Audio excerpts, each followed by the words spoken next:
Welcome to the multiverse of anime. If you enjoy exploring alternate realities where heroes fall and villains rise, don't forget to like, subscribe, and share our channel for more mind-bending stories. The Tournament of Power arena shakes violently as a thunderous explosion tears through the heavens. The sound barrier shatters as a golden crimson energy wave erupts from the crater where Goku once stood. The assembled gods of destruction rise from their seats, eyes wide with shock and fear. Impossible. Beerus whispers, his usual confident demeanor replaced by genuine dread. That form was sealed away eons ago. Through the blinding light emerges a figure unlike anything the multiverse has witnessed before. Goku stands transformed, but this is not Ultra Instinct. His hair flows in undulating waves of crimson and gold, his aura crackling with divine lightning that seems to bend reality itself. With each heartbeat, waves of power pulse outward, causing the very fabric of existence to ripple. What am I witnessing? Whis gasps, his staff slipping from his fingers and clattering to the ground. Not even the gods of destruction were meant to attain this power. In a flash, Jiren launches his most devastating attack, a blast that had previously overwhelmed even Goku's completed Ultra Instinct form. But now, Goku simply extends his hand. Time itself appears to slow around him. The attack freezes mid-air, its energy particles suspended as if caught in amber. With a gentle flick of his wrist, Goku redirects the entire assault into nothingness. Across the tournament arena, Vegeta watches with a complex mixture of shock, pride, and the faintest trace of envy. Kakarot, what have you become? Above the arena, the Grand Priest approaches Zeno with clear urgency. My lord, a mortal has broken the highest divine law. The seal placed at the dawn of creation has been broken. The childlike Omni King simply tilts his head, eyes widening with fascination rather than anger. Goku is interesting, more interesting than ever. Around Goku, tiny fractures appear in space itself, glowing with the same crimson-gold energy that now defines him. These cracks spread outward, creating a spiderweb pattern across the tournament stage and beyond, as if the very multiverse is struggling to contain his newfound power. A single drop of blood falls to the ground. Not from Goku, but from the Grand Priest himself. His pristine cheek marked by a small cut he never saw coming. His eyes widen in disbelief as he touches the wound. It has been billions of years since any being could harm him. Divine Saiyan instinct, he whispers, the words themselves seeming to hold power. The forbidden form. In a distant dimension beyond the tournament, inside an ancient temple forgotten by even the gods, a stone mural depicting a warrior with Goku's exact appearance begins to glow with the same crimson-gold energy. The stone cracks, revealing a hidden chamber that has remained sealed since before the current multiverse took shape. Inside lies a scroll, unfurling of its own accord, ancient text beginning to glow. When the Creator returns in mortal form, the divine hierarchy shall tremble. Back at the tournament, Goku turns his gaze toward Jiren, eyes burning with golden fire and new purpose. The arena floor beneath his feet melts and reforms with each step he takes, reality itself bending to his will.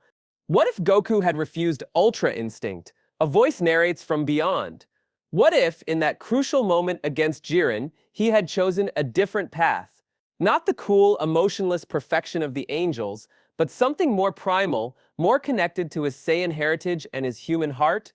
The scene shifts to the moment of choice, deep within the collapsing spirit bomb, where Goku faced the precipice of transformation. We see briefly as spectral versions of himself appear before him. The silver-haired, emotionless Ultra Instinct form on one side, and on the other something ancient and powerful with crimson gold eyes. A true warrior fights with his heart, not without it, the crimson gold figure says, extending a hand. Before we see Goku's choice, the scene cuts back to the present, where Goku stands amid the broken ruins of the Tournament of Power arena, his new form casting shadows that seem alive with purpose. I am neither god nor mortal now. Goku speaks, his voice resonating across dimensions. I am what I choose to be. The Grand Priest appears between Goku and Jiren, palm raised to halt the battle. But as Goku takes another step forward, his aura flares, passing through the highest celestial being as if he weren't even there. What happens next will shake the foundations of the multiverse itself. The Tournament of Power had begun with such clear stakes. 8 universes fighting for survival, with only one emerging victorious. The rules were simple, the battlefield contained. Yet even from the beginning, the angels had watched with unusual attention, as if anticipating something beyond a mere survival contest. Now we must step back in time to understand how we arrived at this universe-altering moment. Jiren of Universe 11 stood as the ultimate obstacle, a mortal who had transcended normal limitations through sheer will and trauma. His power had surpassed that of gods of destruction, making him the perfect catalyst for what was to come. His movements are beyond tracking, Krillin observed from the stands as Jiren methodically dismantled Goku's attacks. The Pride Trooper caught Goku's punches mid-strike, neutralizing ki blasts with mere glances and delivering devastating counterattacks that sent Goku crashing through tournament debris. Each impact cratered the arena floor, sending shockwaves across the battlefield. "Get up, Kakarot!" Vegeta shouted, his fists clenched in frustration. "Is this all you have to offer?" But Goku's body had reached its limit. Super Saiyan Blue with Kaioken times 20 had pushed his mortal frame to the breaking point. His muscles tore with each movement, his ki reserves depleting rapidly. It was in this moment of desperation that Goku turned to the Spirit Bomb, gathering energy from his Universe 7 comrades. The massive sphere of blue-white energy grew above the arena, drawing concerned looks from the gods of destruction. "That attack contains enough energy to destroy a solar system," Beerus noted. "Yet against Jiren, I fear it won't be enough." The climactic moment arrived as Goku launched the Spirit Bomb toward Jiren, who stood unflinching before the approaching destruction. With terrifying simplicity, Jiren pushed back against the attack with his bare hands, creating a power struggle that threatened to destabilize the entire tournament realm. "Impossible!" Supreme Kai gasped. "He's matching the combined energy of Universe 7 with his power alone." The Grand Priest watched this exchange with unusual intensity, leaning forward slightly as if anticipating something specific. Whis noticed this subtle change in his father's demeanor, a rare break in his perfect composure. "Father seems unusually interested in this particular battle," Whis whispered to Beerus. "Something beyond the tournament concerns him?" As the struggle intensified, the Spirit Bomb began to collapse inward, creating a gravitational singularity that pulled Goku into its heart. This was the pivotal moment, the instant where timelines diverged.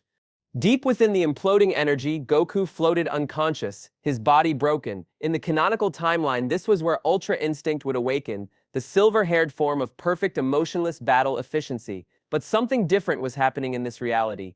The Grand Priest's eyes narrowed. "He approaches the precipice," he murmured, just loudly enough for the nearby angels to hear. Several exchanged concerned glances, a rare break in their typical placid expressions.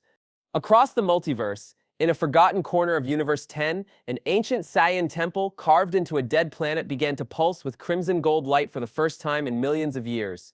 The primitive carvings depicted early Saiyans with distinctive auras being hunted by early gods of destruction. At the center of the temple, a sealed chamber trembled as if something inside sensed the moment approaching. Back in the collapsing Spirit Bomb, Goku's consciousness drifted in a void between existence and obliteration. This was the moment of choice that would reshape the multiverse. Whis began to explain the nature of Ultra Instinct to the gathered fighters.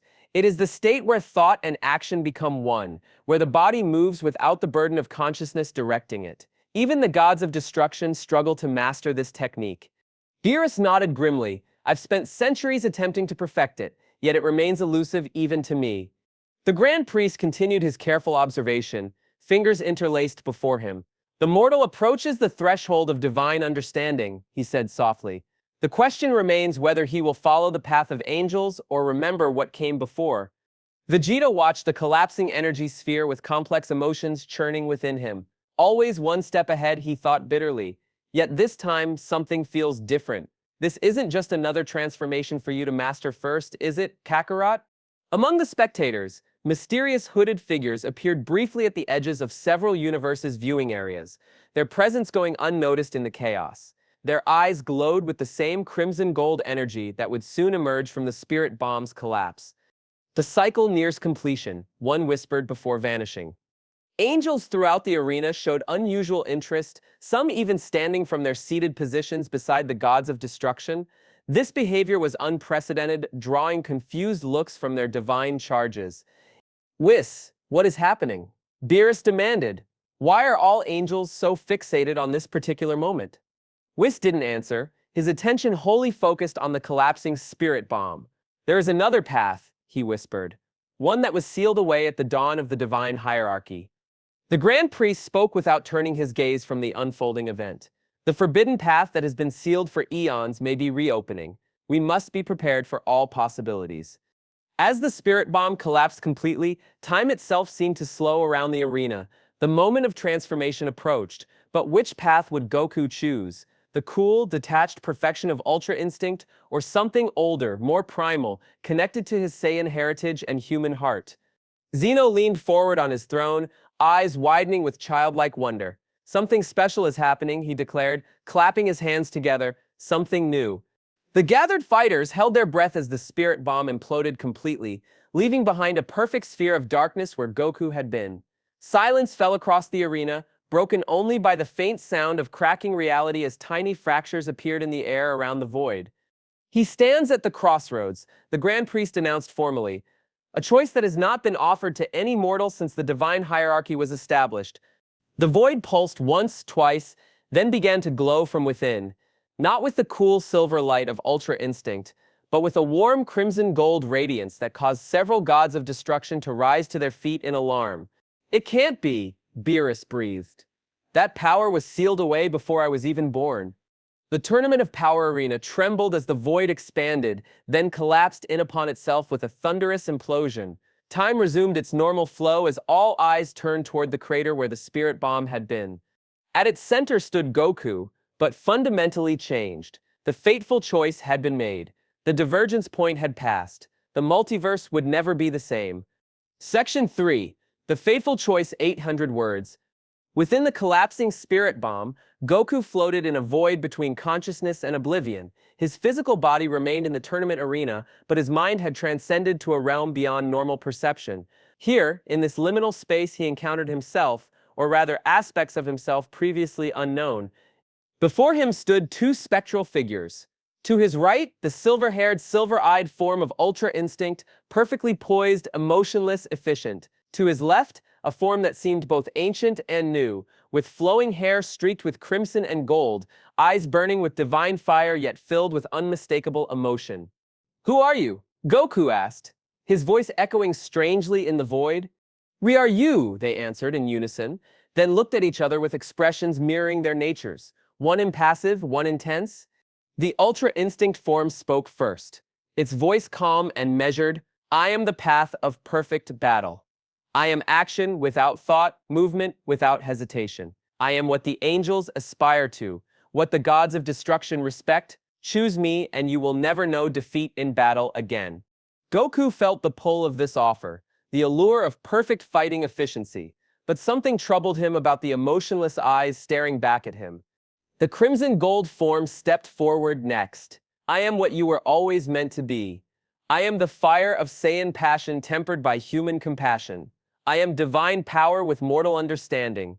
The angels fear me, the gods sealed me away, but I am your birthright reclaimed." "My birthright?" Goku questioned. "I'm just a Saiyan raised on Earth." The crimson gold form smiled knowingly. "You are far more than that. You always have been." In this moment of choice, Goku's life flashed before him. Not just memories, but the emotional core of each pivotal moment. The rage when Frieza killed Krillin, the determination against Cell, the sacrifice against Majin Buu. In each instance, it was emotion that fueled his greatest breakthroughs, not its absence. Ultra Instinct offers perfect battle technique, the silver form reminded him. The ultimate fighting efficiency. At what cost? Goku asked, surprising himself with the question. Fighting without feeling, without heart? Emotions cloud judgment, the silver form stated flatly. They introduce variables that reduce combat effectiveness. Goku turned to his crimson gold counterpart. "And you, what do you offer that's different?" "I offer power with purpose, technique with passion, divine ability with human heart. I am not the denial of emotion, but its elevation to cosmic levels." As Goku considered, new figures appeared in the void around him, spectral versions of those who had shaped his journey. Grandpa Gohan, who had taught him kindness, Master Roshi, who had shown him discipline with humanity, King Kai, who had guided him to combine technique with spirit. "What would you have me become?" Goku asked them. The question, Grandpa Gohan's spirit replied, is what do you choose to be?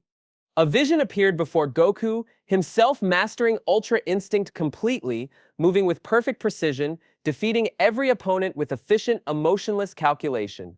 The power was undeniable, but the figure in the vision seemed somehow less than himself, a perfect fighting machine rather than a warrior with heart. A true warrior fights with his heart, not without it, the crimson gold form stated, extending a hand. Your Saiyan heritage gives you battle instinct. Your human upbringing gives you purpose. Why sacrifice half of what makes you strong? In this moment of clarity, Goku made his choice. I won't abandon what makes me who I am. The silver form faded, a look of distant disappointment in its emotionless eyes. The crimson gold form stepped forward, merging with Goku as the void around them began to collapse. What happens now? Goku asked as the merging began. Transformation, awakening. Remembering, came the reply, the voice now indistinguishable from his own. The seal is broken. The spirit bomb energy, instead of dissipating, began to merge with Goku's being, not cooling into the silver energy of Ultra Instinct, but igniting with crimson gold radiance that burned away the boundaries between mortal and divine. Knowledge flooded his consciousness. Ancient techniques never taught, cosmic awareness never granted to mortals, the ability to perceive reality in ways beyond normal comprehension. With it came fragmented memories that didn't seem to be his own, yet felt intimately familiar, creating stars with a gesture, establishing cosmic law with a thought, watching universes bloom like flowers. Back in the Tournament of Power arena, the collapsed spirit bomb created a deafening silence. Then, the crater exploded outward with such force that every fighter was knocked off their feet. The heat of the eruption melted the arena surface for hundreds of meters in all directions. Goku's first step forward created a sonic boom that shattered nearby debris into dust. He emerged with a roar that shook the foundations of the tournament realm. Divine Saiyan Instinct. The transformation was complete, and with it, the rules of reality themselves seemed to bend. His hair flowed like liquid fire, strands of crimson and gold moving as if alive. His eyes burned with golden light, pupils vertical like a predator's. His aura didn't simply surround him, but extended outward in patterns that resembled cosmic nebulae. The reaction was immediate and dramatic. The gods of destruction collectively gasped, several actually taking steps backward, a sight never before witnessed in the multiverse. Whis dropped his staff, the normally composed angel showing genuine shock. He's done the impossible. He's fused godly ki with primal Saiyan essence, the forbidden combination. Beerus stared in disbelief. That form wasn't just forbidden, it was erased from historical records. How could he possibly access it? Jiren, sensing the dangerous power shift, launched an immediate attack, moving at speeds that had previously made him nearly invisible. To everyone's amazement, Goku didn't simply dodge, he remained perfectly still, as Jiren's fist passed through what appeared to be an afterimage, except the afterimage physically impacted Jiren from behind. He's bending time around himself, Whis explained in awe, creating temporal duplicates that can physically interact with opponents. Goku moved with unprecedented speed and power, his movements guided by instinct but fueled by emotion. When he struck, reality itself seemed to shudder. When he dodged, he left after images that remained solid for seconds afterward. The crimson gold aura extended from his body in patterns that seemed to write themselves into the fabric of existence. This is beyond Ultra Instinct, Krillin whispered. It's like he's not just reacting perfectly, but rewriting the rules of the fight itself. Vegeta watched with complex emotions churning within him. There was the familiar rivalry, the drive to match this new power, but there was also something deeper, recognition. Something about this form resonated with ancient Saiyan legends he'd dismissed as myths in his youth.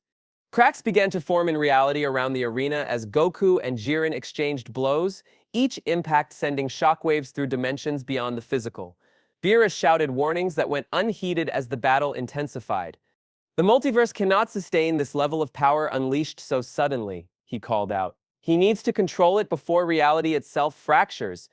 The Grand Priest moved to intervene, recognizing the existential threat this power posed to cosmic stability. He appeared between Goku and Jiren, palm raised to halt the battle. His authority was absolute, his power unquestioned throughout the multiverse. This contest is suspended, he declared, his voice carrying the weight of cosmic law. The fighter known as Son Goku must be contained until... His words cut off abruptly as Goku took another step forward.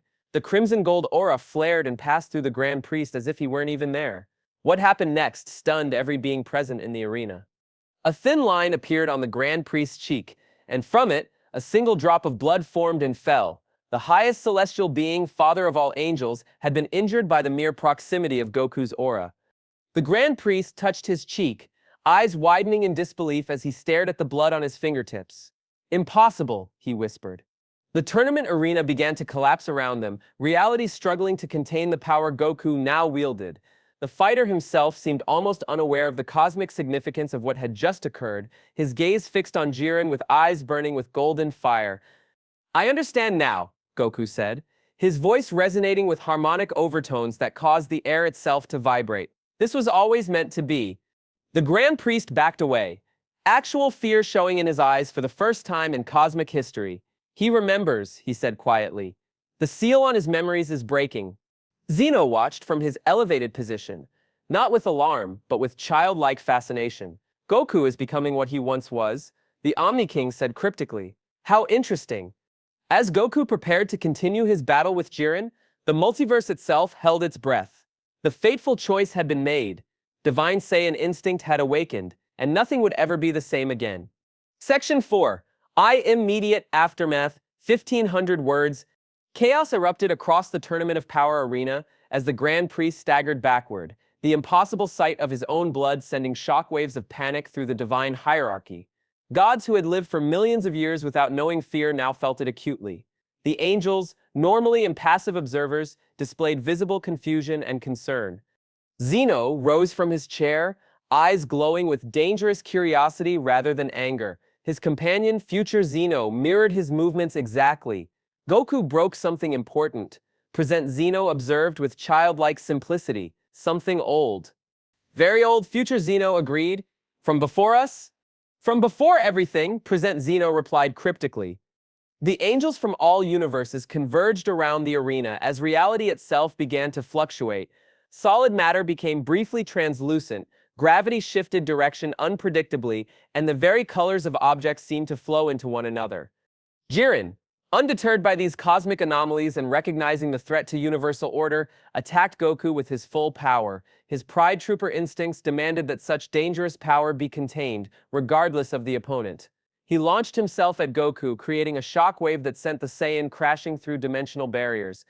For a moment, Goku vanished completely from the arena. Seconds later, he reappeared through a different tier in space, completely unharmed. The battle that ensued defied conventional understanding of combat. Goku fought with perfect precision like Ultra Instinct would provide, but his techniques carried emotional weight and creative adaptability that the angel-like state lacked. Vegeta, watching intently, recognized something fundamentally different about this transformation compared to all of Goku's previous forms. "This isn't just another power-up," he muttered. "Something fundamental has changed about Kakarot's very existence." Whis, having recovered his composure, began explaining hurriedly to the Universe 7 fighters. "He's awakened Divine Saiyan instinct, a theoretical form that was prohibited by the first Grand Priest. It's the forbidden merger of godly awareness with primal Saiyan battle instinct." "Why forbidden?" Gohan asked, shielding his eyes from the radiance of his father's new form.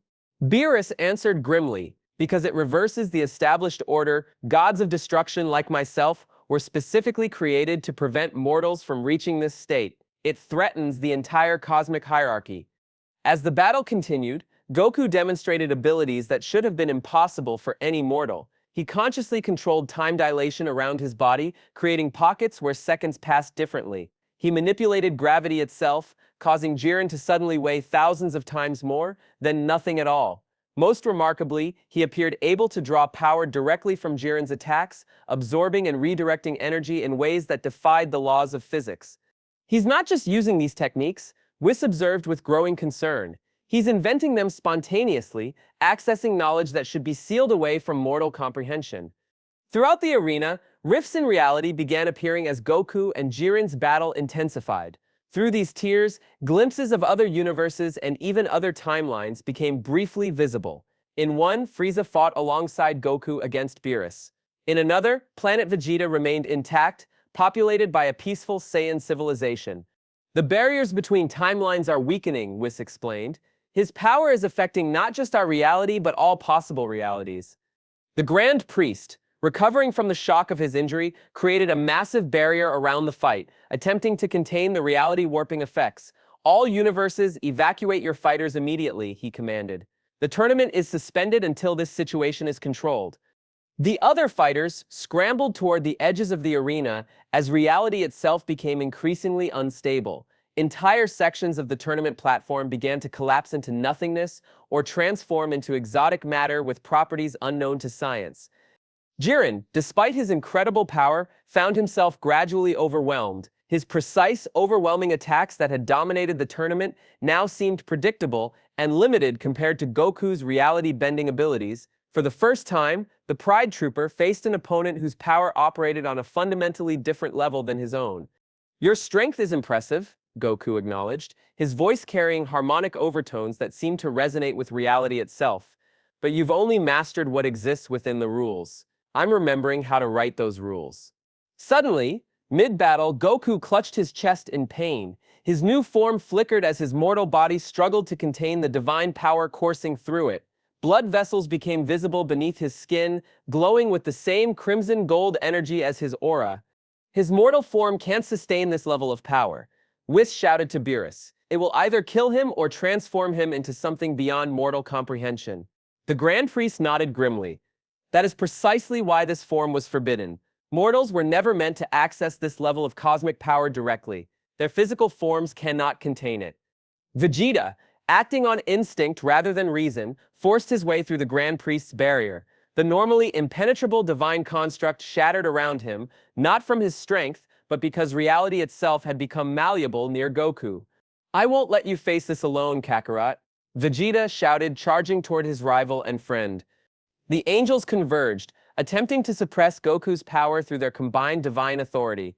To everyone's shock, they were repelled by the sheer force of his aura, thrown backward as if they were merely mortal fighters.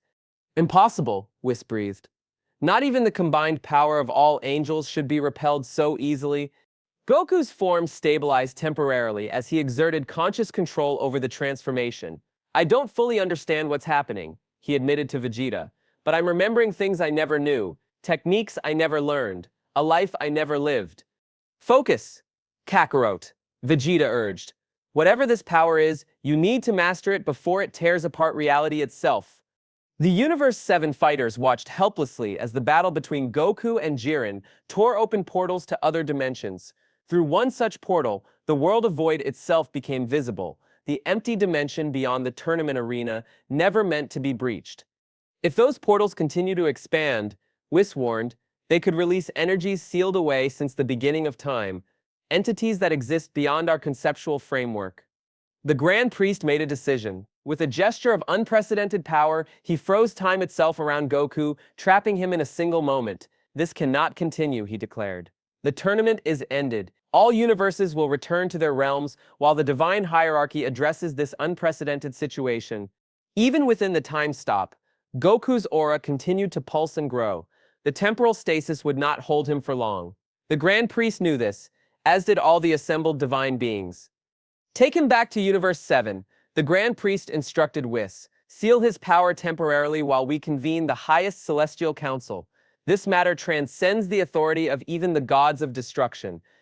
As the fighters were returned to their respective universes, the multiverse itself seemed to exhale in temporary relief. But the cosmic order had been irrevocably shaken. A mortal had touched divine power beyond the established hierarchy, and the consequences were only beginning to unfold. The Tournament of Power had ended not with the planned elimination of universes, but with the foundation for a far greater conflict, one that would reshape the very nature of existence itself. Retry. MA. Continue. Edit. Section 5, Ripple Effects 2,000 words. 3 days passed since the chaotic conclusion of the Tournament of Power. 3 days of uneasy silence across the cosmos. 3 days during which the divine hierarchy gathered in closed council while mortals across all universes felt inexplicable shifts in the fabric of reality itself. On Earth, Son Goku lay unconscious in a chamber specially constructed by Bulma under Whis' direction. The transparent walls glowed with ancient symbols that predated even the angelic language, containing the crimson gold energy that occasionally surged from his sleeping form. The Grand Priest has temporarily sealed his power. Whis explained to the gathered Z fighters, his typically cheerful demeanor replaced by solemn concern, but the seal is imperfect. Divine Saiyan instinct cannot be completely suppressed once awakened. Universe 7 had been allowed to return home, but not without consequences. 3 angels from other universes maintained constant surveillance, their presence a stark reminder of the cosmic attention now focused on Earth. Their silent observation unsettled even Vegeta, who understood the unprecedented nature of this divine interest. "When will he wake up?" Chi-Chi asked, her hand pressed against the containment chamber, voice thick with worry. "When his mortal form adapts to the power now residing within him," Whis replied gently, "or when the seal weakens enough for his consciousness to break through, whichever comes first." Beerus paced nearby, unusually solemn. The god of destruction had barely eaten since their return, a concerning sign in itself. When Vegeta finally confronted him privately, Beerus revealed the true extent of their situation. "The Omni King is deeply interested in Goku's new power," he explained, voice lowered despite the privacy of his temple. "Not to destroy it, as most gods of destruction advocate, but to observe its development. This is not the kind of attention any mortal should want." "What exactly is Divine Saiyan instinct?" Vegeta demanded. "I've never heard of such a form in all Saiyan history." Beerus looked around cautiously before responding, because it was deliberately erased from all historical records. Before the current cosmic order, before gods of destruction and supreme Kais as you know them, mortals and divine beings existed in different balance. Some mortals could ascend to godhood through their own power, not through appointment or external blessing. And Saiyans were among them. Vegeta concluded, pieces of forgotten legend suddenly making sense. Saiyans were specifically engineered to have the potential, Beerus corrected, but the capacity was deliberately suppressed in your genetic code by the early divine hierarchy. What Goku has done should be biologically impossible. Across Earth, strange phenomena multiplied daily. Plants in Goku's vicinity grew at impossible speeds, tropical species flourishing in temperate zones. Animals exhibited unusual behavior, with predators and prey coexisting peacefully within a kilometer radius of his containment chamber. Most concerning were the reports from humans worldwide experiencing strange dreams of crimson gold light and voices speaking in unknown languages. Whis began training both Goku once he regained consciousness and Vegeta with new urgency, explaining the dangers that lay ahead. Divine Saiyan instinct isn't merely a power-up, he stressed during one particularly intense session. It's a fundamental shift in your relationship with reality itself. The universe recognizes you differently now. Goku, still adjusting to his new state, experienced random surges of the crimson gold power he couldn't fully control. During one meditation attempt, the seal momentarily fractured. The resulting energy pulse shattered mountains 50 kilometers away and was detected by divine sensors across multiple universes. The gods' panic was palpable, as many believed Goku had fully broken the seal. "I keep seeing things that haven't happened," Goku confessed to Whis afterward. "Possible futures, alternative pasts. Sometimes I see myself doing things I've never done, living lives I've never lived." "The fragments of your sealed memories are returning," Whis explained carefully. "Memories from before your current existence." "You mean from my past lives?" Goku asked, confused. "From before you were Goku at all," Whis replied cryptically. Vegeta pushed himself through brutal training, determined to reach a comparable level through his own path. "I won't be left behind," he growled, training under 500 times Earth's gravity while wearing weighted clothing that would have crushed ordinary planets. "I've always followed Kakarot's transformations, but this time I'll find my own way." His determination bore unexpected fruit. During a particularly intense solo training session, Vegeta accessed something new, not the chaotic power of Divine Saiyan instinct, but a controlled divine state that manifested as a deep blue aura with gold flecks. His hair remained its natural shape, but gained a metallic sheen that reflected light like polished obsidian. Controlled God instinct. Whis named it upon witnessing the transformation. Not as powerful as Goku's form, but potentially more stable. Fascinating how you two always find complementary paths.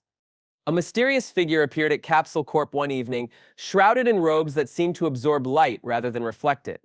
The Z fighters prepared for battle until the figure lowered his hood, revealing features that resembled a god of destruction, but with ancient scars that told of some terrible punishment.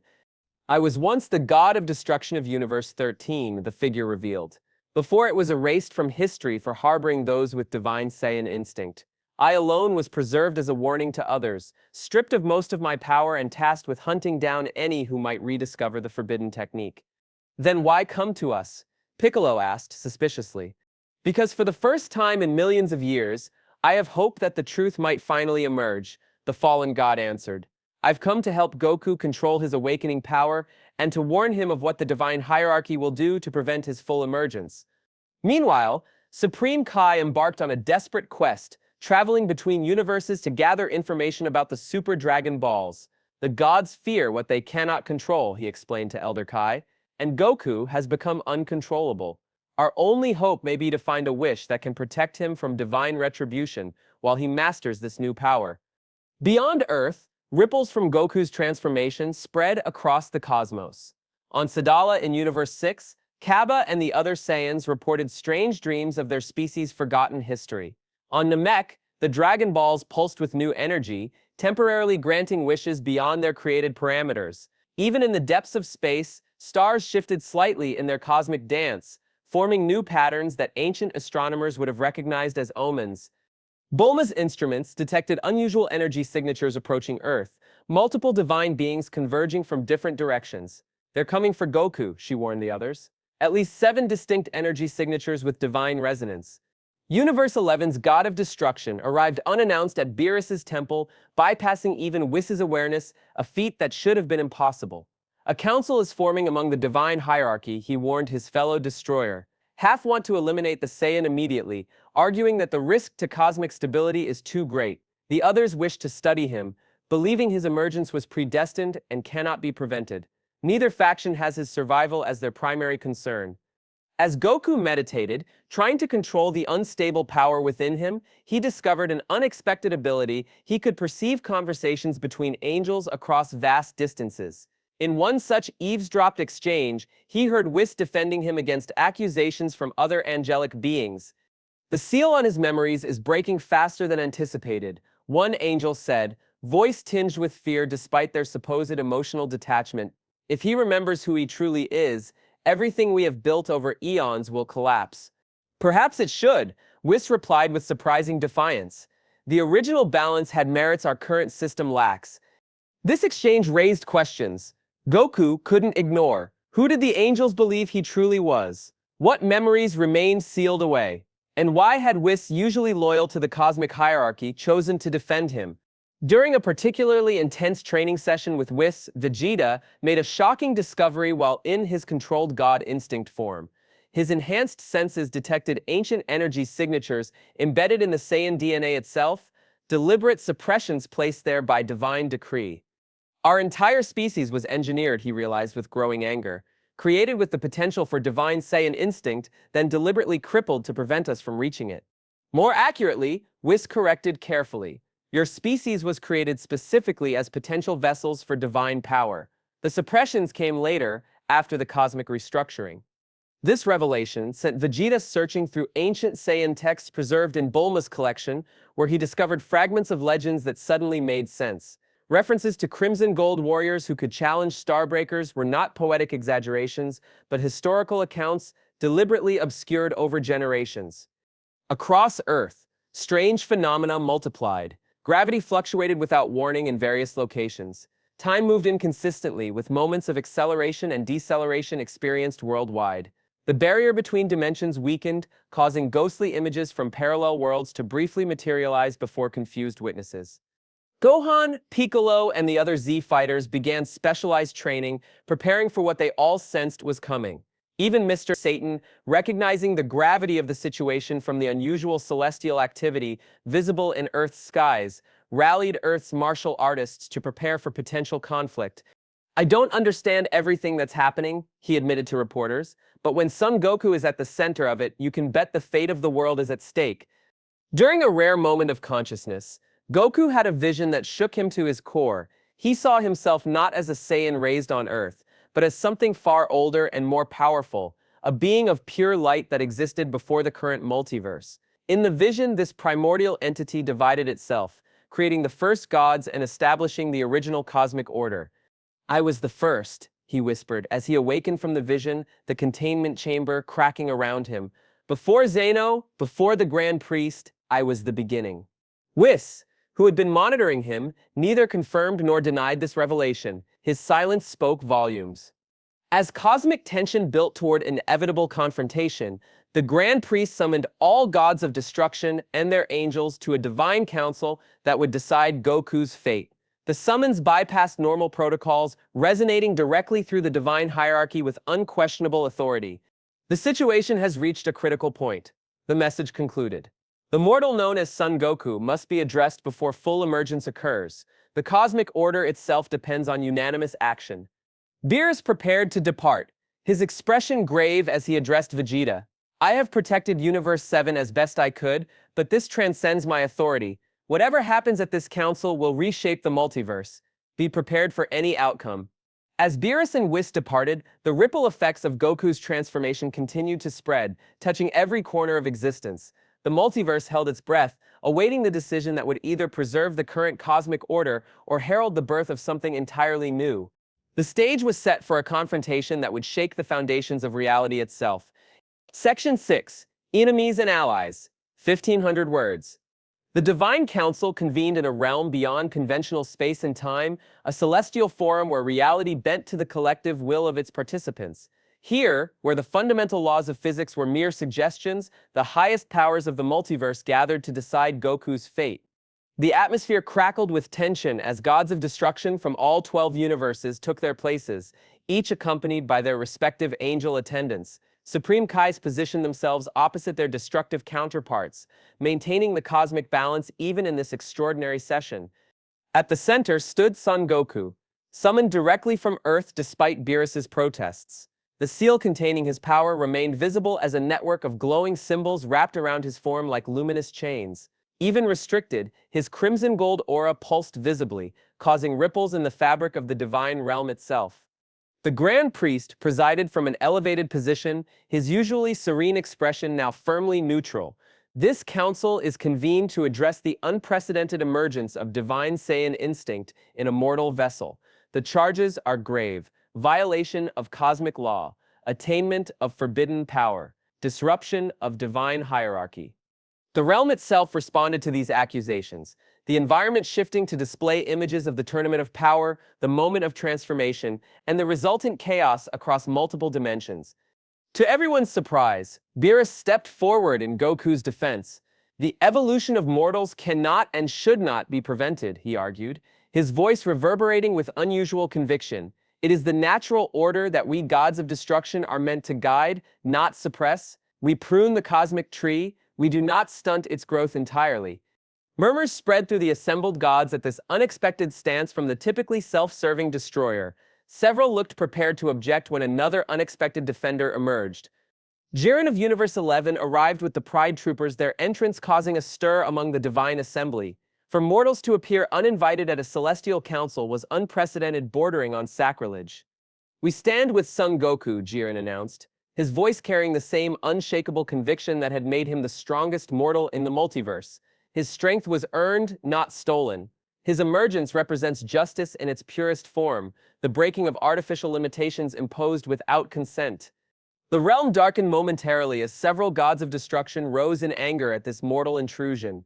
Belmont of Universe 11 moved to intercept Jiren, cosmic destruction energy gathering around his form. "You overstep, Pride Trooper," he warned. What happened next stunned the assembly into silence. Jiren didn't retreat or defer. Instead, he met his universe's destroyer eye to eye, unflinching before divine wrath. Justice transcends hierarchy, he stated simply. Even divine hierarchy. As tensions escalated within the council, shadow games unfolded in the periphery.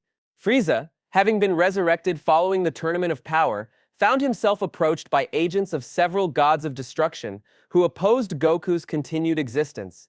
"Help us eliminate the Saiyan threat," they offered, cloaked in veils of divine concealment. "Your unique position and knowledge of Son Goku make you invaluable. Assist us, and you will be rewarded with power beyond your imagination, perhaps even a position within the divine hierarchy itself." Frieza considered the offer, his calculated mind weighing opportunities against risks. After a silence that made even divine beings uncomfortable, his trademark cruel smile appeared. The gods fear what mortals might become, he observed with cutting insight, which means we can surpass you.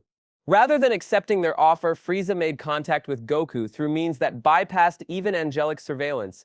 The message was brief but clear. Our battle is postponed, Saiyan. I will not destroy what I might yet become.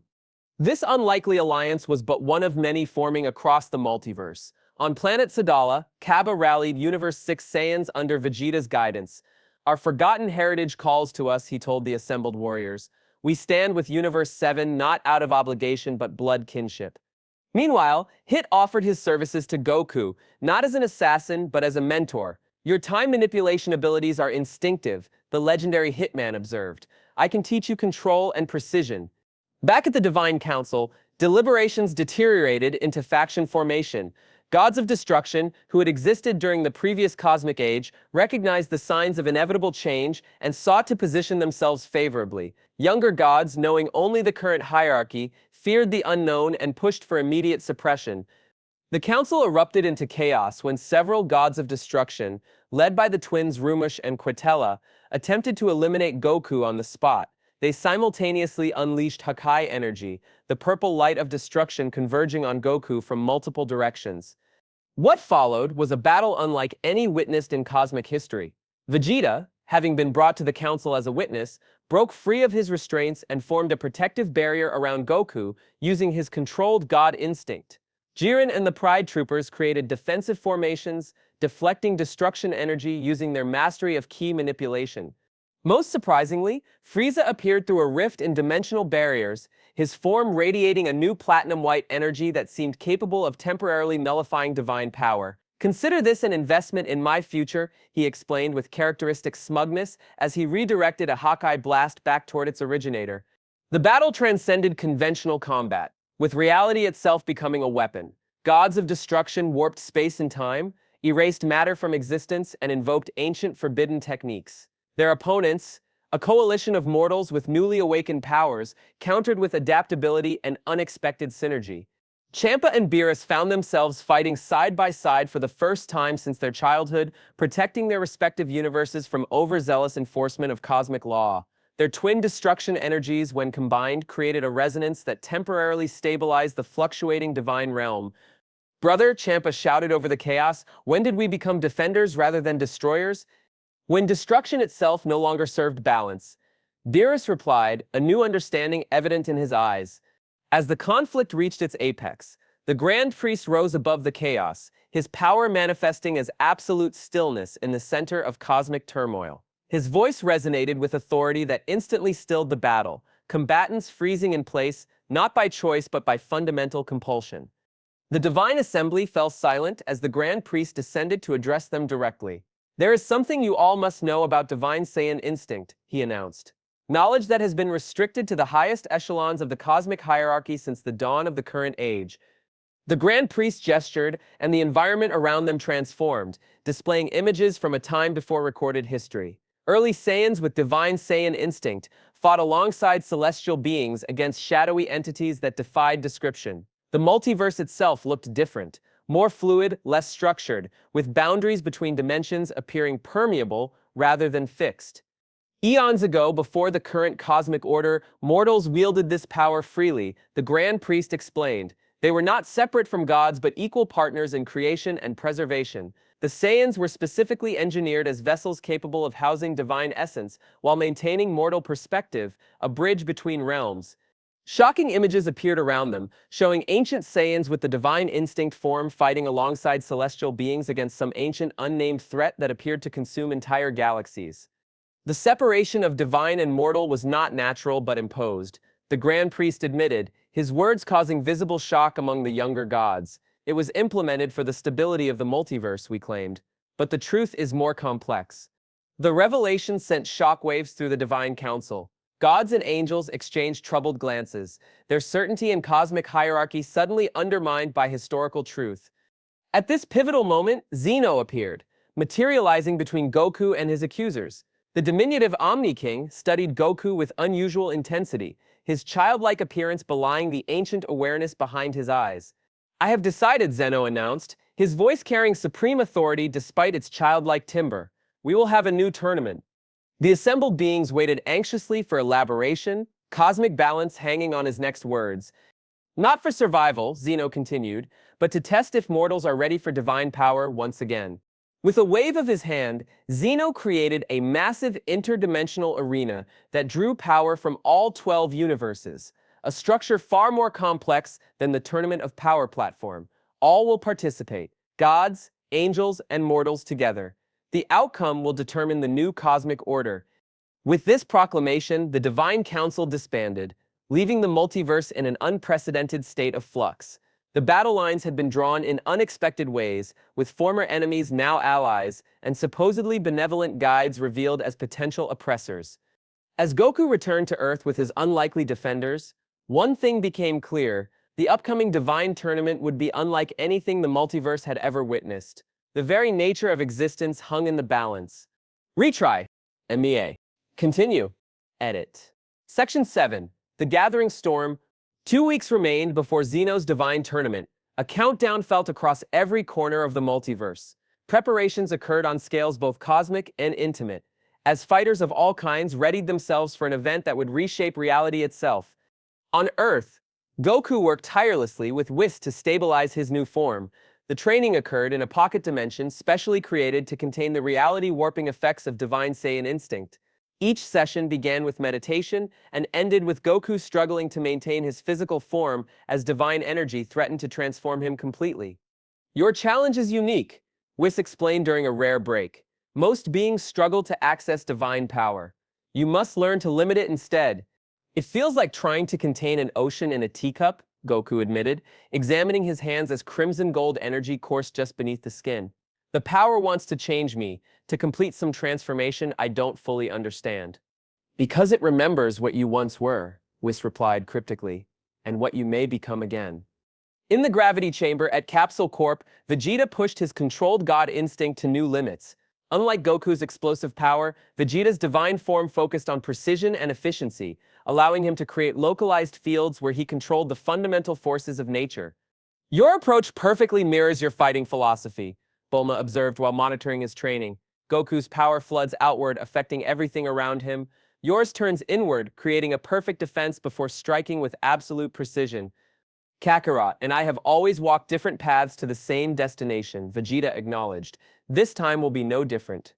Throughout Universe 7, other fighters prepared in their own ways. Gohan and Piccolo developed combination techniques that merged the younger fighters' latent potential with the Namekians' strategic brilliance. Krillin and Android 18 perfected tag-team tactics that maximized their complementary abilities. Even Frieza engaged in intense training, his new platinum form evolving further as he pushed himself beyond previous limitations. Meanwhile, Bulma and the Supreme Kai made a significant discovery while examining ancient records recovered from the sacred world of the Kais. "These texts predate the current cosmic order," Supreme Kai explained, handling the fragile crystalline tablets with reverence. "They speak of the Divine Saiyan prophecy, but with details omitted from all later records."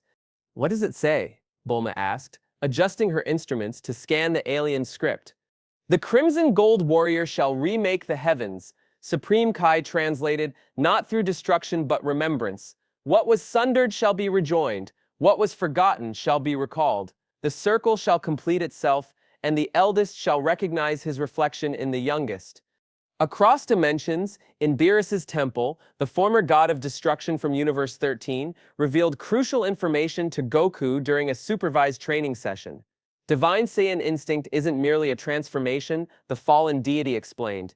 "It's a reconnection to the original source of all divine power." "What source?" Goku asked, struggling to contain the energy surging within him.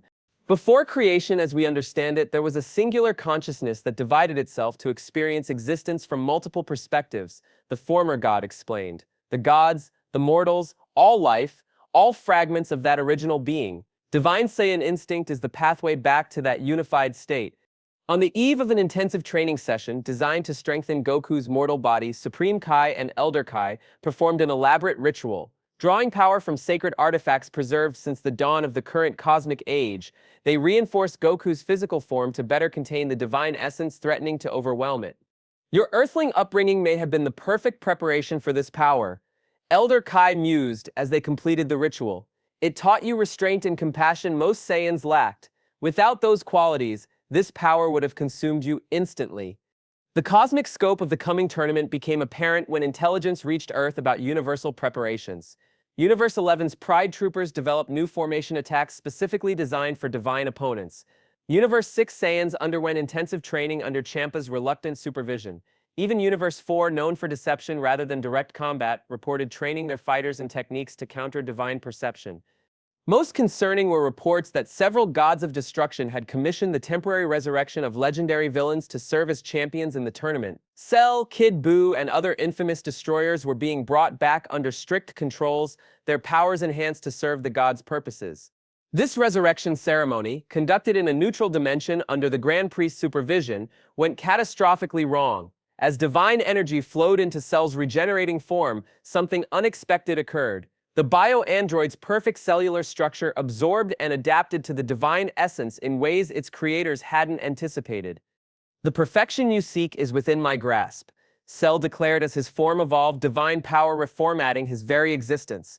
His exoskeleton developed intricate patterns that mirrored cosmic structures, and his aura shifted to a brilliant violet tinged with celestial light. "I am Celestial Cell, perfection realized beyond mortal or divine limitations."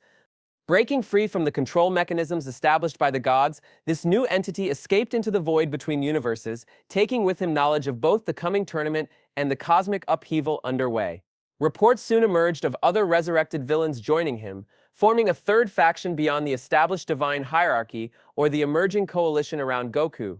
During this period of intensive preparation, Whis revealed his growing independence from the established divine order. In the privacy of a dimension beyond even Beerus's awareness, he taught Goku techniques forbidden to mortals.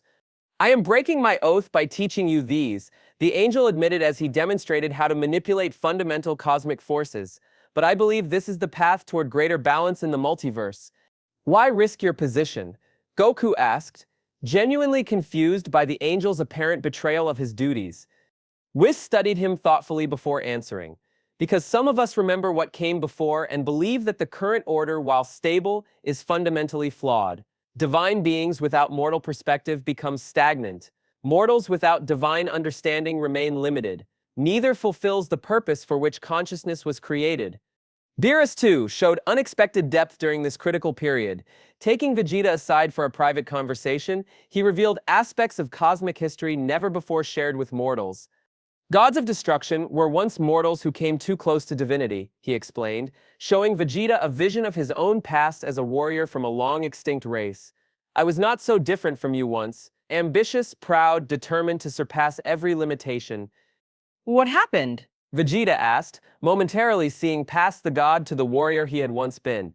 "I was given a choice, destruction or transcendence.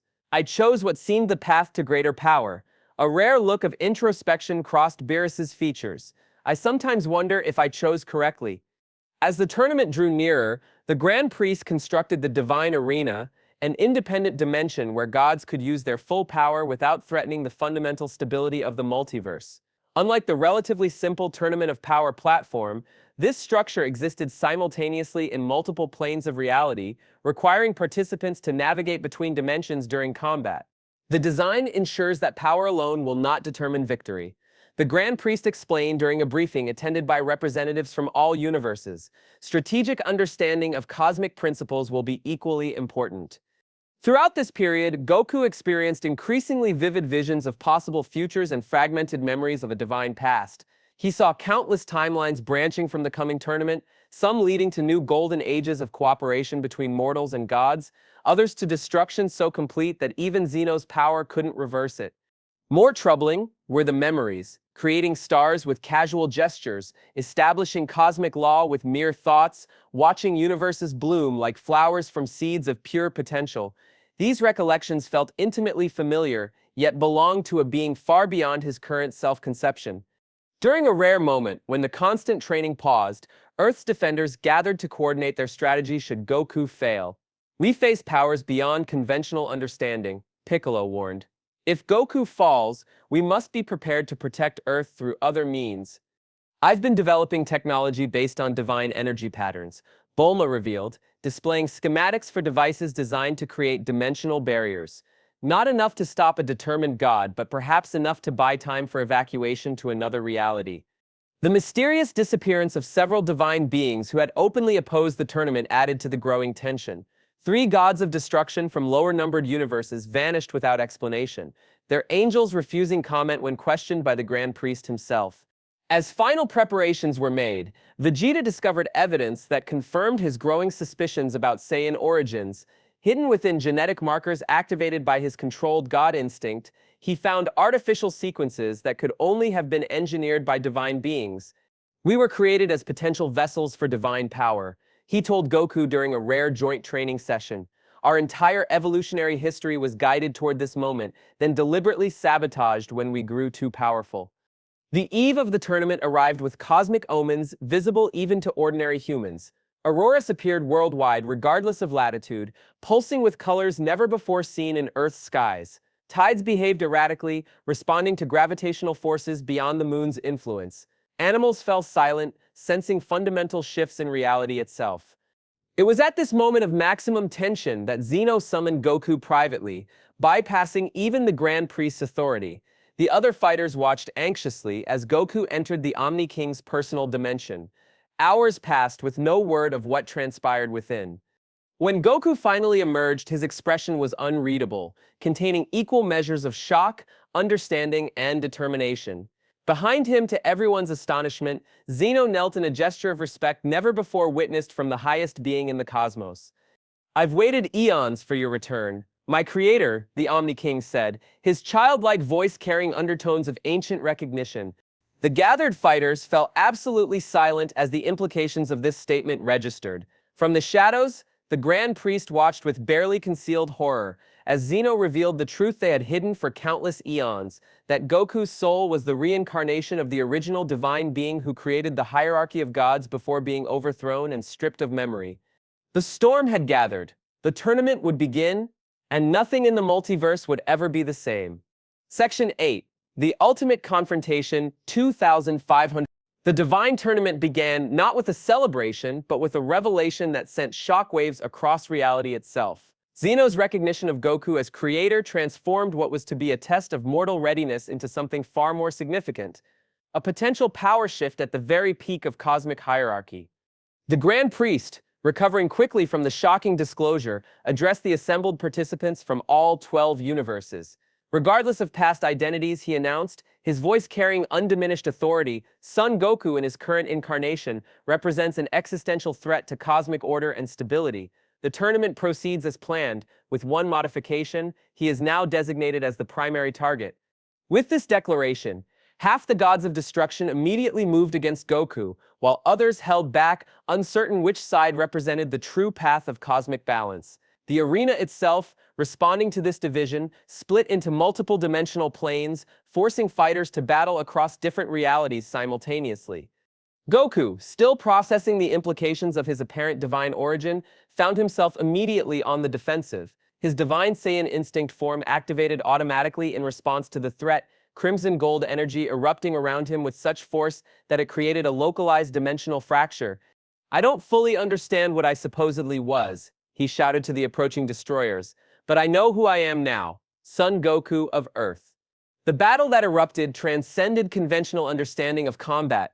Gods of destruction unleashed techniques designed to erase opponents from existence itself. Angels who chose to participate moved with perfect precision, their attacks hitting not just bodies but the underlying fabric of reality. Amid this chaos emerged an unexpected third faction. Celestial Cell, leading the enhanced resurrected villains, attacked both sides indiscriminately. Gods or mortals, creator or created, the bio-android declared, his enhanced form radiating violet-tinged divine energy, all shall be incorporated into true perfection. The tournament arena became a multi-dimensional battlefield divided into distinct environmental zones. In a molten realm where gravity multiplied exponentially, Vegeta confronted Belmod, god of destruction of Universe 11. Their battle created shockwaves that rippled through dimensions, the controlled precision of Vegeta's divine form matching perfectly against Belmod's techniques. A Saiyan challenging a destroyer as an equal. Belmod observed as they exchanged blows that could shatter planets. The cosmic order truly is unraveling. It never should have been imposed in the first place. Vegeta countered, creating a field of controlled gravity that momentarily immobilized the destroyer. In a crystalline dimension where sound materialized into solid form, Frieza faced his enhanced counterpart. Celestial Cell's perfect absorption abilities clashed against the Emperor's platinum form, each fighter adapting continuously to the other's techniques. "We are two sides of the same ambition," Cell observed as they fought. "You seek to rule within the existing order. I seek to redefine that order entirely." "You mistake my intention," Frieza replied, his form shifting to counter Cell's adaptations. "I don't seek to rule the existing hierarchy, I intend to replace it." Across the void, where thoughts manifested as weapons, Gohan and Piccolo combined their abilities against Universe 4's God of Destruction. Gohan's latent potential, enhanced by the leaking divine energy permeating the tournament, allowed him to briefly access a fraction of divine Saiyan instinct. The golden crimson flecks in his aura surprised even him as he manifested mental constructs powerful enough to counter divine attacks. At the center of this cosmic conflict, Goku faced increasingly desperate opposition. His divine Saiyan instinct form evolved continuously throughout the battle, each challenge unlocking new aspects of power and fragmentary memories of his supposed original divine self. "You're remembering too quickly," the Grand Priest warned as they clashed, his attacks precision-targeted to disrupt Goku's neural pathways. "Your mortal form cannot safely integrate complete divine awareness." The battle reached a critical point when Goku found himself overwhelmed by the sheer number of divine opponents. Surrounded by four gods of destruction channeling combined Hakai energy, he prepared for a last stand. At this crucial moment, Vegeta fought his way through dimensional barriers to reach his side. "I won't let you face this alone, Kakarot," he shouted, his controlled god instinct aura flaring as he positioned himself back-to-back with his rival and friend. What happened next astonished even the angels observing the battle. Without Potara earrings or the fusion dance, Goku and Vegeta achieved something thought impossible, a perfect natural fusion born of complementary divine energies resonating in harmony.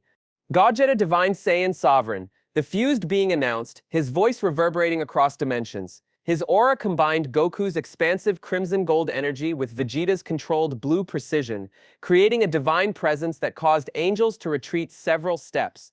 This fusion possessed power that approached the lower echelons of angelic might, but with the unpredictability and adaptability unique to mortal consciousness. Gogeta moved through the battlefield with unrestricted access to all dimensional planes, countering divine techniques with innovative adaptations no immortal being would have conceived. Frieza, witnessing this evolution from across the battlefield, found himself influenced by possibilities he'd never considered. "Gods fear mortals with divine power for good reason," he mused, as he countered another of Cell's attacks. "Our ambition drives evolution they can't match." Throughout the tournament arena, angels began revealing their true nature as the cosmic balance shifted. Whis, breaking his staff in a gesture of profound significance, released limitations placed upon angelic beings since the beginning of the current cosmic age. "We were never meant to be mere attendants," he declared, as his form transformed into a being of pure light with multiple wings of energy that could slice through dimensional barriers. "We were meant to be guides and partners in cosmic evolution." Other angels followed his example, some supporting the emergence of the new power represented by Goku and his allies, others fighting desperately to maintain the existing order. Their true forms varied wildly, reflecting individual interpretations of their purpose that had remained hidden for eons behind identical reserved exteriors. Jiren arrived with the Pride Troopers of Universe 11, fighting their way through dimensional barriers to join Goku's faction. "Justice transcends divine mandate," the stoic warrior declared, his own power evolving through exposure to the divine energies permeating the battlefield. "No being should stand above cosmic justice, not even the creators themselves." As the battle progressed, the Grand Priest underwent a transformation of his own. 6 luminous wings unfurled from his back as a halo of divine script encircled his head. Judgment Aspect. Whis named this form, recognizing the first stage of his father's ultimate power manifestation. "The mortal known as Son Goku must be contained," the Grand Priest declared, his voice resonating with fundamental authority that caused reality itself to vibrate in response. His full emergence would undo billions of years of cosmic stability. The battle narrowed to a direct confrontation between Gogeta and the transformed Grand Priest. Their exchanges transcended physical combat, becoming arguments written in the fabric of reality itself. Each attack carried not just force but meaning, philosophical positions manifested as cosmic power. Order without growth is stagnation, Gogeta's attacks proclaimed. Change without structure is chaos, the Grand Priest's counters asserted. As their battle intensified, time itself fractured around them. Fighters experienced moments of past and future simultaneously, seeing alternate versions of themselves from different timelines, briefly joining the conflict before fading back into potentiality. Zeno watched this spectacle with childlike fascination from his elevated position. The cycle accelerates, he commented to his future counterpart, faster than previous iterations. But with the same key players, future Zeno agreed cryptically. Always the same souls in different forms. The Grand Priest entered his second transformation, Celestial Arbiter, his body becoming a constellation of stars connected by threads of divine energy. Reality bent around him, entire galaxies forming and dissolving with each gesture as he wielded authority granted at the dawn of the current cosmic age. Gogeta countered by accessing techniques not seen for billions of years, drawing from Goku's emerging divine memories and Vegeta's strategic brilliance. The fusion performed the forbidden divine recollection, drawing power from every battle both Saiyans had ever fought across all their lifetimes. Their clash created a void at the center of the battlefield, a nothingness that began consuming everything around it. Fighters from all factions retreated from this cosmic anomaly, recognizing an existential threat beyond even divine power to control. The fusion timer expired at this critical moment, separating Goku and Vegeta back into individual fighters. The Grand Priest seized this opportunity to launch his most devastating attack, Infinite Recursion, creating thousands of copies of himself across all timelines simultaneously to attack from every possible angle. Vegeta, recognizing the danger, made a critical decision. "Take my energy, Kakarot," he shouted, channeling his controlled God instinct power directly into Goku's divine Saiyan instinct form. The transfer forced Vegeta back to his base state but created an opening in the Grand Priest's attack pattern. Frieza, watching this sacrifice from nearby, found himself moved by motivations he barely understood. "The gods created us as pawns," he declared, "but we have become players." Using his platinum form, he temporarily nullified the Grand Priest's divine energy in a crucial area, creating the turning point of the battle. Goku, empowered by Vegeta's sacrifice and Frieza's unexpected assistance, pushed divine Saiyan instinct to its absolute limit. His body began to transform, becoming translucent as divine energy poured through his increasingly immaterial form. "I remember now," he said quietly as knowledge flooded his consciousness. "Everything." The Grand Priest, recognizing the existential threat of Goku's complete awakening, reached his final form, absolute divinity, where his body became a living manifestation of cosmic law. Reality itself bent around him, his mere presence enforcing order on a fundamental level. "There is a cosmic cycle," the Grand Priest revealed amid the reality-warping chaos of their battle. "Divine power must periodically return to mortals to prevent stagnation, but not like this, not so suddenly and completely. Your full awakening would collapse all structure before new foundations could form." Desperate measures unfolded on both sides of the conflict. The remaining loyal gods of destruction combined their Hawkeye energy into one universe-ending attack. The Z fighters channeled their energy into Goku as they had done with the Spirit Bomb countless times before, creating a chain where each contributed their unique power into a combined force. Time became increasingly unstable as the battle reached its climax. Fighters glimpsed alternate versions of themselves from different timelines momentarily joining the battle before fading away. Past and future versions of the same conflict bled into the present, suggesting this exact confrontation had occurred before and would again. Goku achieved perfect harmony with divine Saiyan instinct, his disintegrating physical form reconstructing itself with divine essence. "I remember creating this cosmos," he said, his voice carrying harmonic overtones that vibrated through multiple dimensions. "And I remember why I divided myself to experience it from countless perspectives." The Grand Priest unleashed his forbidden ultimate technique, Celestial Judgment, an attack capable of erasing souls from existence entirely, removing them from the cycle of reincarnation itself. It manifested as a cascade of golden celestial script that rewrote reality as it spread, erasing everything deemed in violation of cosmic law. Goku countered with a technique that combined the familiar Kamehameha with divine creation energy. The attack took form as a crimson gold dragon that devoured the celestial script, two fundamental forces of the multiverse consuming each other in perfect balance. Their collision created a void at the center of the battlefield, a nothingness that began consuming everything around it. As this annihilation spread, Zeno stepped directly into the void, revealing his true form as a cosmic balancer, the living embodiment of equilibrium between creation and destruction. "Enough testing," Zeno declared, his voice suddenly ancient and wise rather than childlike. "He has proven worthy of remembrance." The Grand Priest, unwilling to accept this verdict, made one final desperate attack. Instead of targeting Goku directly, he aimed his remaining power at those the Saiyan cared for most: Vegeta, Gohan, and the other Z fighters who had supported him. "Without your human connections, you will become what you once were," the Grand Priest shouted, "a god without compassion, creating order without understanding its purpose." Goku moved to intercept the attack, but his divine Saiyan instinct form suddenly faltered, the connection between his mortal body and divine essence temporarily disrupted by the void's influence. In slow motion, we see the attack about to connect with his friends when the Grand Priest himself appeared between them, taking the full force of his own power. As he fell, mortally wounded by his own technique, the other divine beings ceased fighting in shock. Nothing in cosmic history had prepared them for the sight of the Grand Priest falling in battle. He looked up at Goku with dying eyes, millennia of certainty giving way to final understanding. "Father, forgive me for my rebellion," he whispered, revealing the truth that had been hidden since the dawn of time. He had been the architect of the overthrow that had divided the original divine consciousness, creating the separated hierarchy of gods and mortals. With these words, the ultimate confrontation ended, not with complete victory for either side, but with a revelation that transformed understanding across the multiverse. The tournament arena stabilized as the combatants lowered their powers, cosmic forces rebalancing in response to this new equilibrium. The stage was set for a fundamental restructuring of reality itself, guided not by conquest but by reconciliation between aspects of existence long artificially separated. Section 9, The Last Stand, 1,800 words. In the aftermath of the Grand Priest's sacrifice, a profound silence fell across the battle-scarred divine arena.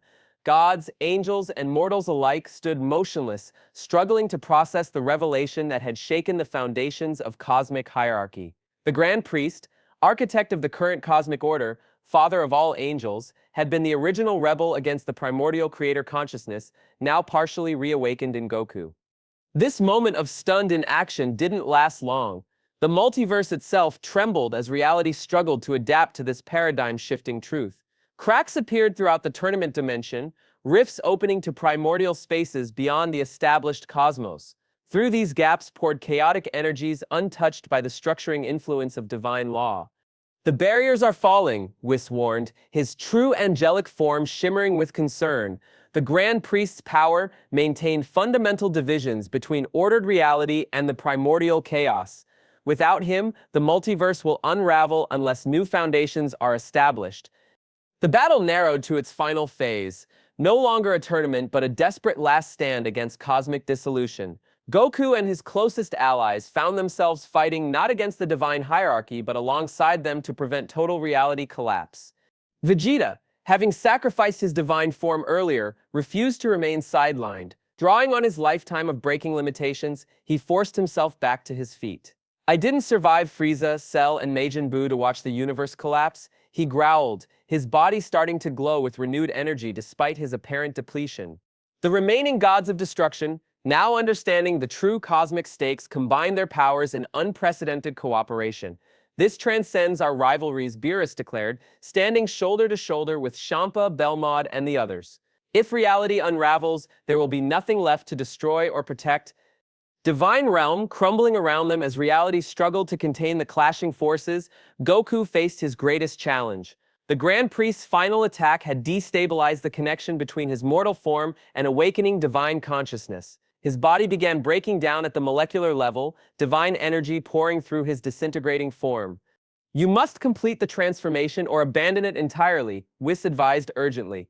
"This intermediate state is tearing you apart while simultaneously weakening cosmic barriers." Frieza, surprising everyone including himself, contributed his unique perspective. "Your mortal shell cannot contain your original essence," he told Goku, his platinum form allowing him unusual insight into the metaphysical crisis. "But perhaps that limitation is actually your strength."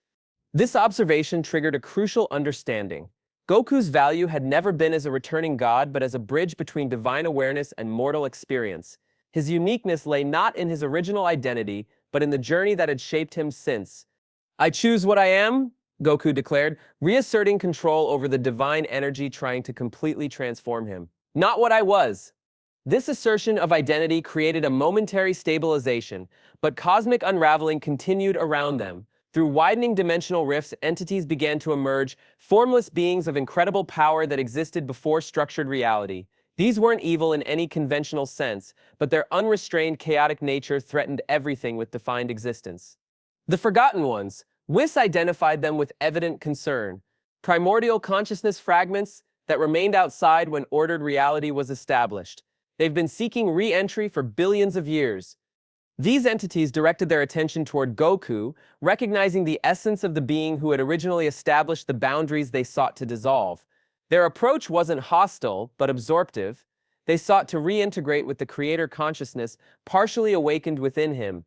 If they merge with your divine aspect, Beerus warned, all structure will collapse into primordial potential. Everything with distinct existence will dissolve back into undifferentiated possibility. Desperate measures became necessary as reality continued fracturing around them. The Z-Fighters formed a circle around Goku, channeling their life energy into him as they had with the Spirit Bomb, but with a crucial difference: instead of providing power, they anchored his mortal identity against the pull of complete divine transformation. "Remember who you are," Krillin called out, his energy flowing into his oldest friend. Not the creator of universes, but the kid with a tail who couldn't count higher than 10. "Remember your promises?" Chi-Chi's energy joined the stream. "To come home, to be a father, to remain the man I married." "Remember our battles?" Vegeta contributed, his pride set aside in this crucial moment. "Not as gods, but as warriors who bled and struggled and surpassed our limits through sheer determination." These connections formed a complex web of identity and memory around Goku, reinforcing his mortal self against the overwhelming pull of divine remembrance. His disintegrating form began to stabilize, finding a precarious balance between his awakening cosmic awareness and his established identity. Meanwhile, the remaining angels revealed the true extent of their power, removing restraints established at the beginning of the current cosmic age. They formed a barrier around the fragmenting tournament dimension, temporarily holding back the complete collapse of structured reality. "We cannot maintain this indefinitely," Whis warned. "A new foundation must be established." The gods of destruction combined their Hakai energy into one universe-preserving effort, not to erase existence, but to define its boundaries against encroaching chaos. Their unified power manifested as a purple-black sphere that expanded outward, pushing back the formless entities attempting to enter through dimensional rifts. Celestial Cell, sensing an unprecedented opportunity amid the chaos, launched a final desperate attack. Having absorbed aspects of divine power throughout the tournament, the bio-android had evolved into something that resembled a god of destruction's negative image, a being of pure creative potential without restraint or purpose. "Perfection requires no boundaries," Cell declared as he generated countless copies of himself across dimensions. "All will be incorporated into my ultimate form." This threat demanded immediate response. Frieza, whose recent evolution had given him unique insight into Cell's weaknesses, engaged his fellow villain directly. "Your fundamentally flawed understanding of perfection will be your downfall," the Emperor declared, his platinum form allowing him to temporarily nullify Cell's reality-warping abilities. With Cell momentarily contained, attention returned to the central crisis. Goku had achieved a precarious balance between his mortal identity and divine awakening, but the multiverse continued unraveling around them. A permanent solution required more than power. It needed a fundamental restructuring of the relationship between ordered existence and primordial potential. There must be balance, Goku realized, cosmic understanding flowing through his stabilized consciousness, not rigid separation but permeable boundaries, not hierarchy but partnership. Drawing on both his mortal experience and awakened divine knowledge, Goku began channeling energy in a pattern never before attempted. Instead of creating a technique for battle, he established a new metaphysical framework, a cosmic architecture that would allow controlled exchange between structured reality and primordial potential. "He's rewriting fundamental laws," Whis observed with awe, "not destroying the previous order, but transforming it." This process demanded sacrifice. Despite his newfound stability, Goku's mortal body couldn't channel this level of cosmic restructuring without consequence. With each cosmic law he modified, parts of his physical form dissolved into pure energy. The metamorphosis wasn't painful, but represented an irreversible transformation. Sensing what was happening, Vegeta forced his way to Goku's side one final time. "Don't you dare leave us behind, Kakarot," he growled, stubbornly grabbing his rival's increasingly immaterial arm. "Whatever you're becoming, you won't do it alone." Through their contact, Vegeta instinctively provided exactly what Goku needed, an anchor to mortal perspective as he established new cosmic foundations. This connection created an unexpected resonance, pulling Vegeta partially into the transformation process while allowing Goku to retain more of his original identity than would otherwise have been possible. As the new cosmic architecture took shape, the Forgotten Ones recognized its nature, not as exclusion, but as invitation to controlled participation. The formless entities withdrew from their aggressive incursion, instead taking positions as guardians at the permeable boundaries between ordered reality and primordial potential. With cosmic restructuring underway, Zeno stepped forward in his revealed role as Balance Incarnate. The cycle advances, he declared, his childlike appearance belying the ancient wisdom behind his words, not ending but transforming. The implementation of new cosmic foundations reached its climax as time itself briefly paused throughout the multiverse. For a moment that existed outside conventional temporality, every conscious being glimpsed the new metaphysical structure being established, not a rigid hierarchy of gods above mortals, but concentric circles of existence with continuous exchange between all levels.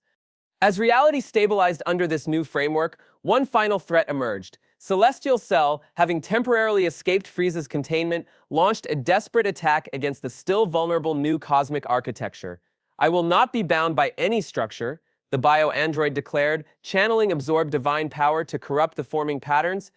The Grand Priest, his consciousness lingering after his physical form's destruction, made his final contribution to the cosmos he had both served and betrayed. Manifesting briefly as pure energy, he intercepted Cell's attack, using his own essence to neutralize the corruption attempt. "My rebellion is ended," his fading consciousness communicated. "The circle closes." With this last sacrifice, cosmic restructuring completed successfully. The tournament dimension reintegrated with conventional reality, its participants returning to their respective universes with memories and powers forever changed by what they had witnessed and experienced. Goku and Vegeta rematerialized on Earth. Their forms stabilized but fundamentally transformed. They weren't gods in the conventional sense, but neither were they merely mortal. They had become living bridges between cosmic awareness and individual experience, embodiments of the new balance established throughout existence. As they stood beneath Earth's sky, now subtly changed with new celestial patterns visible to those with eyes to see, Goku smiled at his longtime rival. "Ready for a new adventure?" Vegeta's answering smirk contained respect earned through countless battles. "As long as it involves surpassing you eventually." Across the multiverse, the last stand had succeeded not through complete victory, but through transformation. The cosmic game continued, but with new rules that allowed for previously impossible possibilities. Retry. M.A. Continue. Edit. Section 10, New World Order, 1,500 words. The aftermath of the Grand Priest's sacrifice and cosmic restructuring rippled across the multiverse with breathtaking speed. As dimensional barriers stabilized under the new metaphysical framework, reality itself began to heal. Fractures in space-time sealed with pulses of crimson gold light. Gravitational anomalies resolved as fundamental forces settled into their recalibrated relationships. The once rigid boundaries between universes became selectively permeable, allowing controlled exchange of energy and information. On Earth, the skies displayed spectacular aurora effects for weeks as cosmic energy redistributed itself. Scientists recorded unprecedented astronomical phenomena, stars momentarily shifting position before settling into slightly altered configurations, forming patterns that ancient cultures would have recognized as divine script. The landscape of the Divine Tournament showed the physical toll of the confrontation. Entire sections had been erased from existence, while others had transformed into exotic matter with properties beyond conventional physics. At the center of this devastation, a garden of impossible beauty now bloomed, reality responding to the new balance between structure and potential. Divine beings across all universes found themselves kneeling before Goku when he reappeared, instinctively recognizing the essence of the original creator consciousness within him. Their gestures acknowledged not just power but primordial authority that transcended the established hierarchy. Goku's response defied cosmic convention once again. "Please stand," he requested, visibly uncomfortable with such deference. "I'm still just Son Goku, raised on Earth by Grandpa Gohan. Whatever I might have been before doesn't change who I choose to be now."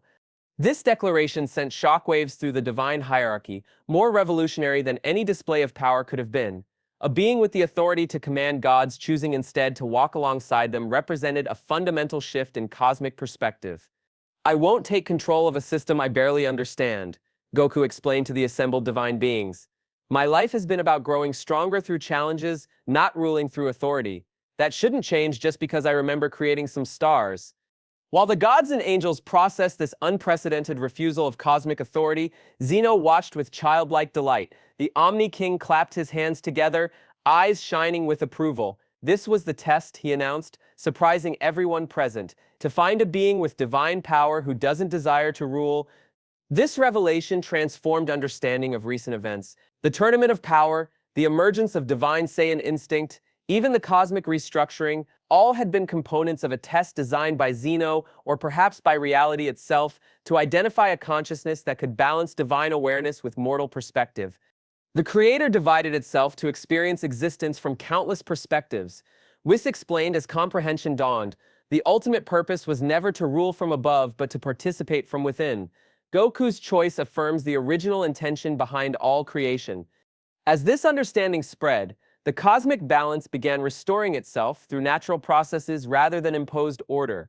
The multiverse responded to this philosophical shift, its very structure adapting to accommodate the new relationship between creator and created. Reality's fractures healed not through forced repair, but through organic reconciliation.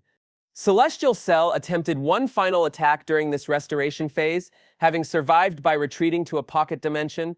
The bio-android emerged when barriers were most vulnerable, intent on corrupting the new cosmic architecture to serve his version of perfection. To everyone's shock, Zeno responded with casual efficiency, erasing the entity with a simple gesture. "Some things cannot be redeemed," the Omni King observed quietly, a rare moment of judgment from the typically non-interventionist overseer. With immediate threats addressed, attention turned to establishing the new cosmic order.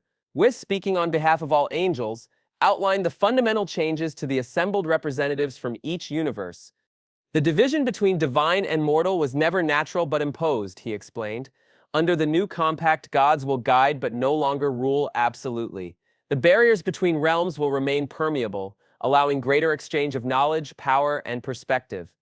Vegeta, having experienced partial cosmic awareness during the final confrontation, reflected on the Saiyan journey with newfound perspective. From conquered people to cosmic influencers, he observed with quiet pride, "Our warrior spirit always held more potential than merely conquest." The position of Grand Priest, now vacant, was unexpectedly offered to Vegeta by Zeno himself.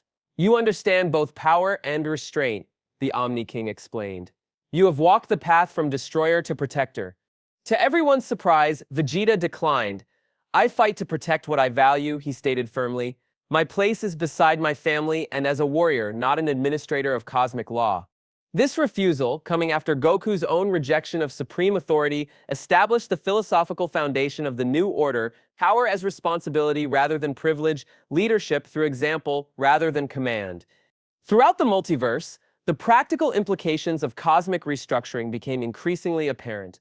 Mortal champions were appointed as divine representatives, creating a communication channel between planes of existence previously separated by rigid hierarchy. Angels received freedom to interact with and guide mortals directly rather than exclusively serving gods.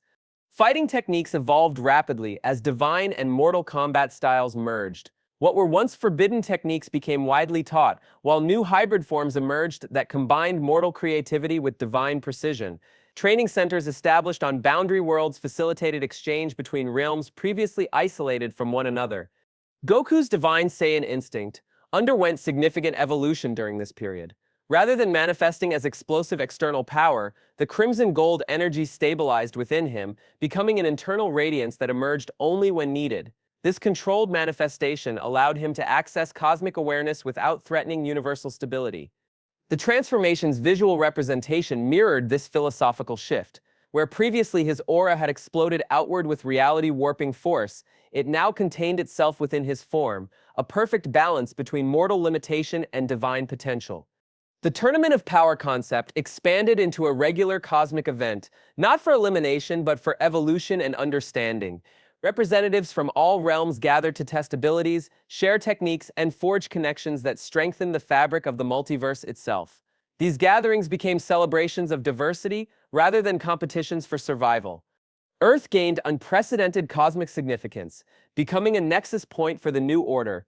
Its unique history as home to the being who bridged mortal and divine perspectives made it a natural gathering place for representatives from across existence. The planet's unusual concentration of remarkable fighters no longer seemed coincidental but predestined.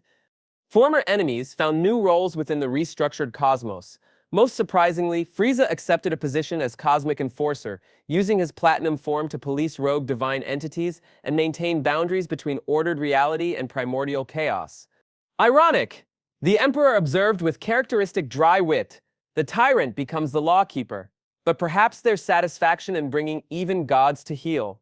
Beerus chose to remain god of destruction, but his approach to the role transformed significantly. Destruction has its place in the cosmic cycle, he explained to new disciples from multiple universes, but wisdom must guide power, not fear or mere protocol. The Hawkeye technique itself evolved under his guidance, becoming less about erasure and more about fundamental transformation, breaking down what had become stagnant to allow new growth, a cosmic composting rather than simple elimination. Vegeta accepted a formal position as divine representative of Saiyans across all universes. Under his guidance, fragmented Saiyan populations reconnected with their cosmic heritage while transcending the destructive aspects of their warrior culture. Our strength will serve greater purpose than conquest, he declared during a gathering of Saiyans from multiple timelines and realities. A new celestial council formed with representatives from mortal, divine, and angelic realms. Their first act was removing memory seals placed on certain powerful beings throughout cosmic history, allowing natural evolution to resume its course without artificial limitation. Earth itself responded to its new cosmic significance. Certain locations became naturally aligned with specific universal forces, creating power nexuses where the veil between dimensions thinned. Mount Paozu, Goku's childhood home, developed into a place where time moved differently, while the area around Capsule Corporation became a natural dimensional crossroads where visitors from other universes could arrive with minimal energy expenditure. Most significantly, the rigid separation between living and dead became more permeable under the new cosmic architecture. Those who had passed beyond could occasionally manifest briefly in the mortal realm during celestial alignments, allowing reunion with loved ones and transmission of wisdom between planes of existence. As Goku and Vegeta stood beneath Earth's transformed sky, they sensed the profound changes rippling through reality. The universe itself had a subtle crimson-gold tint to its cosmic background radiation now, visible only to those with eyes to see, a constant reminder of the new balance between creator and created, structure and potential, divine and mortal. The New World Order had been established, not through conquest but through reconciliation between aspects of existence long artificially separated. The cosmic game continued, but with rules that allowed for previously impossible harmony. Section 11, Philosophical Reflection, 1,000 words. Weeks after the cosmic restructuring, Earth's defenders gathered at Capsule Corporation for a celebration that bridged the mundane and the metaphysical. Paper lanterns swayed in the evening breeze, while beings from across the multiverse mingled with human friends and family. The boundaries between ordinary life and cosmic significance had never been thinner. The setting sun cast a symbolic golden-crimson light across the gathering, its rays refracting through the subtly altered atmosphere of post-restructuring Earth. Beerus and Whis joined as guests rather than superiors, their relationship with the planet's defenders fundamentally transformed by recent events. As night fell and the gathering grew quieter, conversation turned to the philosophical implications of all they had experienced. Seated around a table laden with empty plates, Goku's appetite remained unchanged. Despite his partial divine transformation, the core group reflected on their journey. From conquered people to cosmic influencers, Vegeta mused, sipping a rare drink. The Saiyan journey continues to surprise me. Our history was deliberately hidden from us, yet we reclaimed it through sheer determination. Not just Saiyans, Piccolo added. Every sentient species appears to have played specific roles in a cosmic drama whose scope we're only beginning to comprehend. Goku, unusually contemplative, stared at his hands as if seeing something beyond their physical form. I remember creating the first stars he shared, his voice soft with wonder, establishing the laws of physics with a thought, watching galaxies form from seeds of potential. He looked up, meeting his friend's eyes. But those memories feel like stories about someone else, not my own experiences. Perhaps that's precisely the point, Whis suggested. The original consciousness divided itself to experience existence from countless limited perspectives. If you remembered everything fully, you would no longer be Son Goku, but would revert to that original undifferentiated awareness. Old Kai, who had insisted on attending despite Supreme Kai's concerns about his fragile constitution, nodded sagely. What these young ones fail to mention is the concept of divine amnesia, he explained, gesturing with a cup of tea. Godhood without mortality leads to stagnation and corruption. The greatest wisdom comes from experiencing both. Limitation creates meaning. Is that why the Grand Priest rebelled originally? Krillin asked. To create separation between divine and mortal? He believed absolute separation was necessary for cosmic stability, Whis replied. And perhaps it was for a time.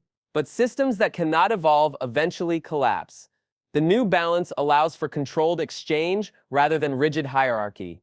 Beerus, who had remained uncharacteristically quiet throughout much of the conversation, finally spoke. True strength comes from balance between opposing forces, instinct and intellect, emotion and calm, creation and destruction. With unexpected humility, he raised his glass to Goku. You've always embodied this balance even before remembering your original nature. Is that why my rejection of Ultra Instinct triggered everything? Goku wondered, because I chose emotion over perfect technique? Gohan, applying his scholarly mind to cosmic philosophy, offered his perspective. Ultra Instinct represented angelic perfection, action without emotional investment. Divine Saiyan Instinct integrates feeling with function. Your choice wasn't just about fighting technique, but about what consciousness itself should value. The angel path and the mortal path. Piccolo elaborated. One offers perfect function without emotional attachment. The other embraces imperfection but gains meaning through connection. You chose the harder path but the one with greater potential. The conversation flowed naturally into deeper waters as night deepened around them. Was my rejection of Ultra Instinct truly my choice? Goku wondered aloud. Or part of some larger cosmic cycle none of us fully understand? Even Zeno suggested this has all happened before. Perhaps both, Whis suggested. Free will and cosmic pattern need not be mutually exclusive. The river follows its course to the ocean, but each water molecule takes its own unique path within that flow. Bulma, who had been listening quietly, interjected with characteristic practicality. While you boys figure out the meaning of existence, I've established technological partnerships with 3 other universes. Someone has to handle the practical side of this new cosmic order. Her comment brought appreciative laughter, breaking the philosophical tension. Even cosmic revelations needed grounding in everyday reality, another form of balance. As the gathering continued, Vegeta and Goku found themselves momentarily alone, watching the stars from Capsule Corp's balcony. The night sky had changed subtly since the restructuring, new patterns visible to those with eyes to see. Our rivalry pushed us both to heights neither could have reached alone, Vegeta acknowledged, years of pride giving way to hard-earned wisdom. I spent my life trying to surpass you, only to find we were walking the same path from different directions. And we're still walking it, Goku replied with his characteristic optimism. The adventure doesn't end just because we remember creating some stars. This simple statement contained profound truth that resonated with both Saiyans. Their value had never been as static godlike beings, but as evolving consciousnesses that continued to grow through challenge and connection. Perhaps the most divine act, Goku suggested as a shooting star traced crimson gold light across the heavens, is choosing to remain mortal despite having the power of gods. Vegeta nodded, understanding the paradox at the heart of their new existence. They had transcended conventional mortality without abandoning its perspective, becoming living bridges between cosmic awareness and individual experience. As their friends rejoined them beneath the transformed sky, the philosophical reflection reached its natural conclusion. Words had their place, but so did action, connection, and the simple joy of existence. The new cosmic understanding didn't require abandoning the pleasures and pains of mortal life, but embracing them with deeper appreciation. Beerus, in a moment of humility that shocked everyone present, briefly knelt before Goku. Not as a god acknowledging a superior, but as a martial artist honoring a master who had transcended conventional understanding. You have earned this not through birthright, but through your choices. Rising, the god of destruction offered a rare, genuine smile. Now, about that rematch you promised, some things remained constant, even as the cosmos transformed around them. The pursuit of strength, the joy of challenge, the bonds of friendship and rivalry, these formed the emotional core that gave meaning to existence, whether mortal or divine. The philosophical reflections had clarified not just what had happened, but why it mattered. Not the end of their story, but the beginning of a new chapter with deeper understanding of the cosmic narrative in which they participated. Section 12, Hidden Threads, 700 Words. As the multiverse settled into its new balance, subtle consequences of the cosmic restructuring emerged in unexpected corners of existence. These hidden threads, barely perceptible even to divine awareness, suggested that the story was far from complete, perhaps merely entering a new phase of a cycle older than time itself. At the outermost boundary of the known multiverse, where structured reality gave way to primordial potential, a mysterious energy signature appeared. Neither fully ordered nor completely chaotic, this phenomenon exhibited characteristics suggesting sentient purpose. Sensors established by the new Celestial Council recorded its presence briefly before it retreated beyond detection, leaving behind quantum patterns that resembled complex equations or perhaps questions seeking answers. On planet Sadala in Universe 6, a young female Saiyan warrior named Cassava experienced a strange awakening during intensive training. For just moments, her eyes flashed with crimson gold light, and her power level spiked beyond measurement before returning to normal. Her instructors, themselves still processing newly accessible racial memories, recognized the significance immediately. Divine Saiyan instinct had manifested spontaneously in one who had no connection to Goku, suggesting the trait was now expressing naturally throughout the species. Frieza, fulfilling his new role as Cosmic Enforcer, discovered an ancient temple floating in the void between Universes 1 and 12. Inside, crystal tablets depicted with perfect accuracy the recent cosmic restructuring, despite carbon dating indicating they were billions of years old. More disturbing was the final tablet, showing events yet to occur, a convergence of 12 hooded figures around what appeared to be Zeno's sealed throne. History doesn't repeat, Frieza mused, as he secured the temple for examination by the Celestial Council, but perhaps it rhymes across cosmic cycles.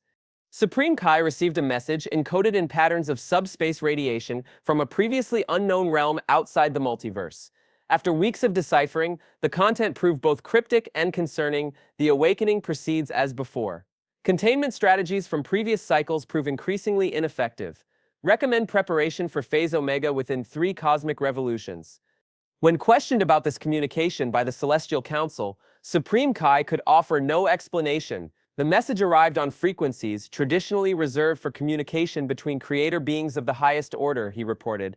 Entities I wasn't aware existed until now. In his private dimensional playroom, Zeno created a small replica of Goku to keep as a companion. Unlike previous constructs, this miniature developed unexpected awareness, occasionally making observations the Omni King himself hadn't considered. The game pieces remember their roles from previous matches, the diminutive Goku noted while arranging cosmic models. Is that why the same souls recur in critical positions across cycles? Zeno's thoughtful silence spoke volumes. In the void between dimensions, where the Grand Priest's sacrifice had temporarily disrupted ordered reality, a shadow began reforming, not the Grand Priest himself, but something that had utilized his essence as building material for its own reconstruction. The entity's eyes reflected a new purpose that remained inscrutable even to angelic observation, its nature neither fully aligned with the previous cosmic order, nor entirely opposed to it. Whis detected these unusual energy readings on his newly repaired staff, the patterns concerning enough that he increased surveillance of the boundaries between universes without alerting even Beerus to his concerns. The cycle accelerates, he noted in a private log accessible only to senior angels. Patterns from previous iterations emerge earlier with each revolution. Perhaps most concerning was the observation that Ultra Instinct energy appeared to be evolving independently without a host. In the higher dimensions accessible only to angels and above, silver-white patterns reminiscent of the technique's aura had begun forming autonomous structures that resembled neural networks, as if the concept itself was developing consciousness. Vegeta discovered an ancient Saiyan artifact buried beneath his homeworld's ruins that responded uniquely to his controlled god instinct. The crystalline sphere projected images of what appeared to be previous incarnations of himself and Goku locked in the same cosmic dance across vastly different timelines and realities. We have played these roles before, he realized with growing unease.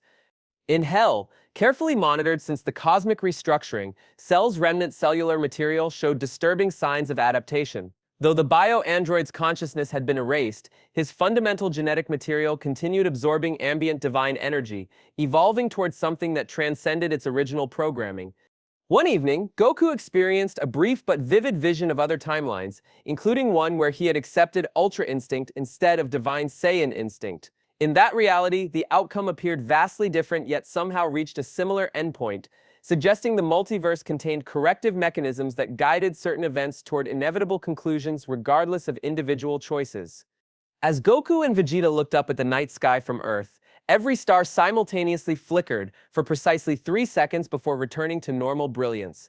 Neither spoke of this observation, but both recognized its significance as a cosmic communication beyond conventional understanding. The universe itself had changed in ways still unfolding. A faint crimson gold tint now colored the cosmic energy signature of all creation, subtle but unmistakable to those with eyes to see, not just a remnant of restructuring, but a signal of processes still actively reconfiguring reality at its most fundamental level. The divine game continues. An unseen narrator observed from beyond conventional existence, for every choice creates not just a new future, but a new past as well. On a celestial plane beyond mortal comprehension, a cosmic chessboard materialized. The pieces resembled the fighters who had participated in the recent conflict, arranged in positions suggesting not conclusion but ongoing strategy. A mysterious hand moved Goku's piece into position against unseen opponents, indicating that everything that had transpired was perhaps merely the opening gambit in a contest whose scope and purpose transcended even divine understanding. The hidden threads were being woven into a pattern whose full design remained concealed, for now.